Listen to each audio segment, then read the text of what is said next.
আজি ৰাতি জোনটোৱে হাঁহি আছিল বহু যুগৰ দুখে কলকলাই আছিল তাৰ বুকুত টোপা টোপে জোনৰ চকুলো যেতিয়া সৰি পৰিবহি তেওঁৰ চকুত তই অন্ধ হৈ যাবি দেখা নেদেখা দুয়োটা একেই অদৃশ্য দেখা নেদেখা দুয়োটা একেই অদৃশ্য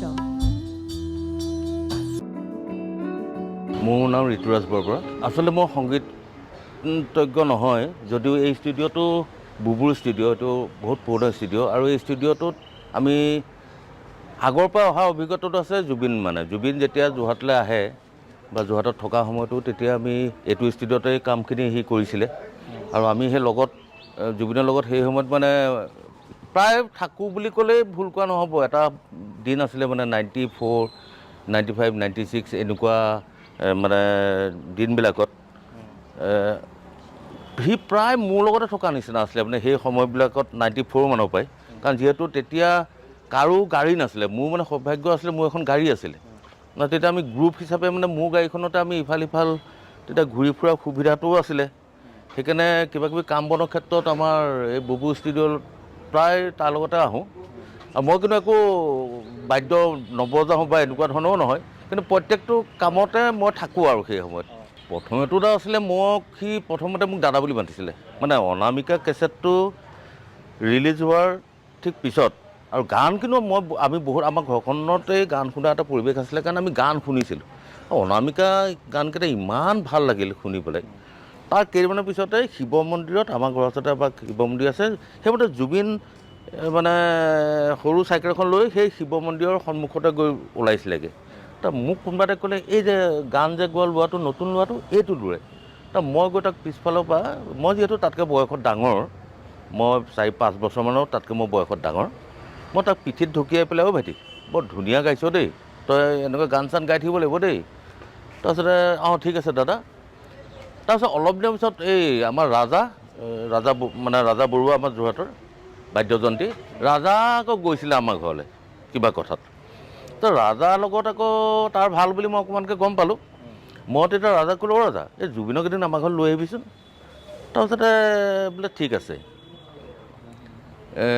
লৈ আহিব বুলি ক'লোঁ ঠিক তাৰ কেইদিনমানৰ পিছতে আবেলি সময়ত এই চোলাটো মানে এটা অদ্ভুত ধৰণৰ চোলা এইটো পাঞ্জাবী চাৰ্টো নহয় ঠিক চোলাও নহয় মানে এটা বৃহৎ চাৰ্ট একদম আউল বাউল প্ৰকাণ্ড চুলি আৰু এখন লোনা এখন লৈ পেলাই ৰাজা আৰু জুবিন আমাৰ ঘৰলৈ গৈছিলে সেই ৰূপটো কাৰ আছিলে জুবিনৰ মানে অদ্ভুত বেখাব মানে আমাৰ ঘৰৰ মানুহখিনিয়ে মানে চাইছে দেই তেতিয়া আমাৰ মা দেউতাহঁতো জীয়াই আছিলে কোন ল'ৰা এইটো এনেকুৱা ধৰণৰ মানে এইটো অবলং বুলি যিটো কয় মানে চাৰ্টটো অদ্ভুত ধৰণৰ এটা ডাঙৰ চাৰ্ট মানে ঠিক আঁঠুৰ তললৈকে পৰা এটা চাৰ্ট কিন্তু দেখাত চাৰ্টটো নিচিনাই কিন্তু চাৰ্টটো ইমান দীঘল আহিল আমাৰ ডিভানখনতে হাৰমনিয়ামখন তেতিয়া থাকে আৰু সেই হাৰমনিয়ামখনৰ ওচৰতে বহি আহি পাই কথা বতৰা পতা নাই হাৰমনিয়ামখনত গুণগুণাবলৈ লাগিল সেই যে আহিল আমাৰ ঘৰলৈ আহি পেলাই মোক লগত আমাৰ ঘৰখনৰ লগত এটা ঘৰুৱা খুব কম সময়ৰ ভিতৰতে মা দেউতাৰ পৰা আদি কৰি আমাৰ দাদাহঁতৰ লগত গোটেইখিনিৰ লগতে সি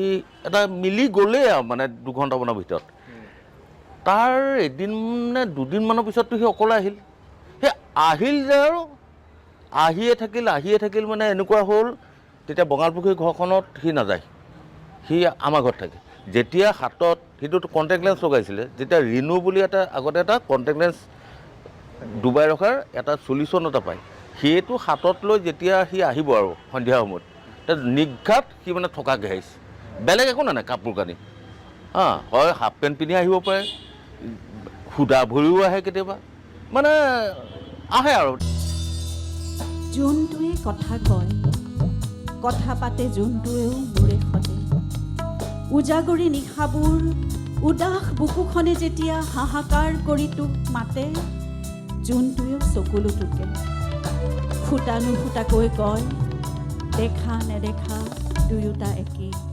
অদৃশ্য দেখা নেদেখা দুয়োটা একেই অদৃশ্য মা তেতিয়াতো লেণ্ডলাইন মোবাইল চোবাইল নাই মায়ে মানে তাৰ খুৰীয়েকে মোক খুৰী মানে মই খুৰী বুলি মাতোঁ আৰু যিহেতু তেওঁলোকৰ মোমাইকৰ ঘৰখনো আমাৰ ঘৰৰ ওচৰতে সেই সূত্ৰে সেই সূত্ৰে মানে তাৰ মাকৰ লগতো এটা আমাৰ ঘনিষ্ঠতা মানে বুমণি আৰু খুৰী মায়েও মানে লাষ্টত এনেকুৱা হ'ল বুমণি তুমি হেৰি কৰিবাচোন গল্টিক আমাৰ ঘৰলৈ লৈ আহিবাচোন।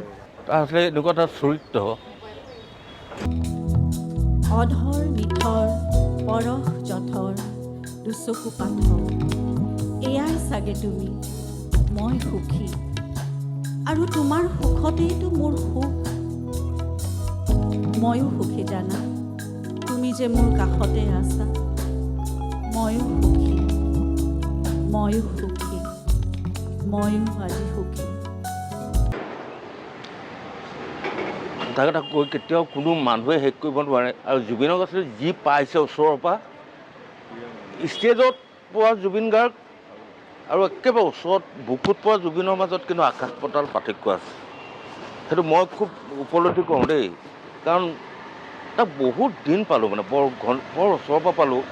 আমি ইভেন এনেকুৱা আছিলোঁ, মই 95ত বিয়া পাতিছোঁ আৰু ময়ো তেতিয়া নতুনকৈ বিয়া পাতিছোঁ দিয়কচোন। তাৰপিছত এনেকুৱা হ'ল সি আমাৰ ঘৰত আমি থাকিলে আমি একেখন বিচনাত আমি 3টা শুওঁ। সেই সম্বন্ধলৈ গ'ল। প্ৰথমতে মোক অলপ দিন আপুনি ক'লে, দাদা মাতিলে দেই, মোক 3 মাহমান দাদা বুলি মাতিছিলে, ঋতু দা বুলি। তাই এদিন ক'লে তোক মই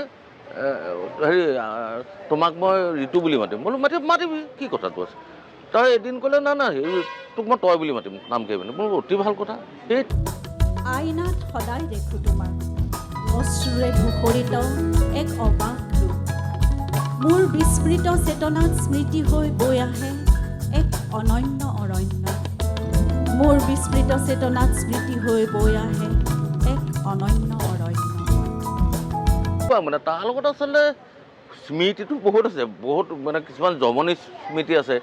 মই সৰু কাহিনী এটা কওঁ।